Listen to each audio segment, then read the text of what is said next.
Lee, can you start by telling us why Up With People? Why this subject? Why this film? Sure, I'd be happy to tell you. I married a wonderful man, William Storey, who was interviewed in the film, the African American in the film.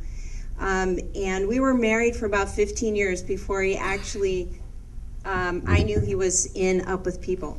He would tell our children these wonderful stories about traveling around the world, meeting with heads of state, eating just elaborate dinners and castles. And for me, it was really hard to imagine because I grew up around Detroit, and here I am married to this African American who in the 1960s said he traveled and did all of these amazing things. And he would sing the little songs to the kids and things like that. And I didn't understand why he didn't keep in contact with Up With People or with anyone he had met in Moral Rearmament, because he would always talk with such great love for one another, his friendships that he had. And I said, well, you know, if they're so great, why don't you pick up the phone? And I always wondered, why weren't there any calls? Why weren't there any photos? Why, you know, there was no inclination in our home whatsoever of anything Up With People. So I kind of went on a quest, and I'll have to tell you, when I was privileged to go through the archival footage and discover some of the things that he did back in the 60s and see anything about him or his old speeches or whatever, it was really a lot of fun to uncover his past. So that was really part of the motivation, and I also learning more and more about the people, members of Up With People and those who are in Moral Rearmament were just absolutely fascinating. And for me, I didn't understand what it would be to actually commit your life to something, you know, bigger vision, because that was not in my thinking. And it was a journey for me also to meet people who were willing to do that and to uncover that. And as I got more and more in the story, I learned a lot, and probably a lot more than people thought I would learn in the process, which you see in the film today. I'm curious, how many hours of film did you watch?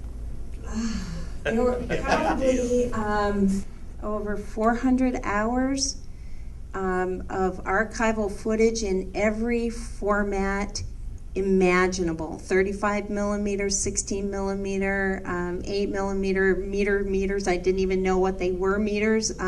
We had to hunt for equipment to actually show some of the footage. After a while, it all looked alike. A lot of it did. The shows were the same. It was interesting over the decades, while the costumes may have changed a little bit, a lot of it was similar, and that was one of the challenges of making the film.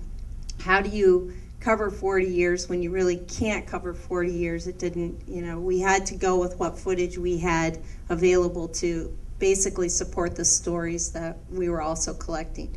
And we had about 350 hours of interviews.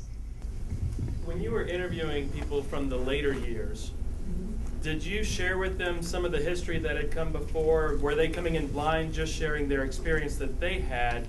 And wondering if they were surprised by learning some of the history, because when you're talking about the production years, when it came just the show, they may not have known about the original origins of it. And that's a really good question. I think for many years, Up With People buried its origin. And it would not admit to being associated with Moral Rearmament, even though the leadership of Up With People was Moral Rearmament, or their parents were in Moral Rearmament, and that's including the younger generations. Their parents were in it. Is that a bad thing? Not necessarily. Organizations change over time. Moral Rearmament has changed over time. It has as well. But the later groups that we interviewed, they had their 1 year experience.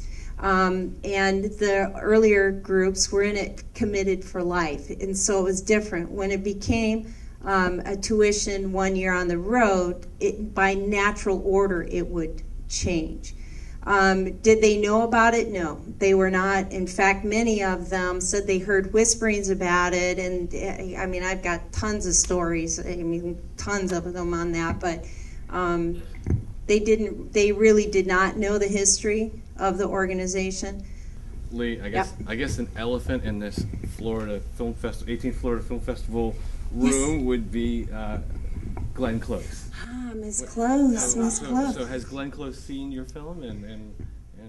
And please don't say I said this. We don't want to talk about this. Yes, we do. Don't we want to talk about it? Yeah, we want to talk Just about don't it. bring it up to Glenn when you see her. Go ahead. I mean, everybody else does, and over the years, she's refused to speak about it. Glenn Close did see a rough cut of the film, and her immediate reaction to the executive producer, well, first when we contacted her, I wrote a letter, and she read the letter, and she called the executive producer, Jack Lechner, and she basically was quite frustrated and shocked and really didn't want to see this part of her life become public. And I have a great deal of empathy for that, because I know how, for my husband in his particular situation, how hard it was for him to come full circle and to appreciate the experiences that he had along with the difficult times. And so I was sensitive to her views. She felt, after reviewing, she took the rough cut, she went to Wyoming and sat with her parents. Her father has since passed away a couple of months ago, I believe, Dr. Close, and watched the rough cut. And her comment to our executive producer was that it was too balanced. She really wanted us to rip the organization apart, and basically, at that point, that's what she wanted. We wanted to interview her, and she thought about it and then declined. And she was going to write something, and then she declined. And so here's where we are today, and that's usually the first question I get is about Glenn Close. But she was in the organization for about 8 years. Her parents were heavily involved in moral rearmament and had donated quite a bit of money to the organization.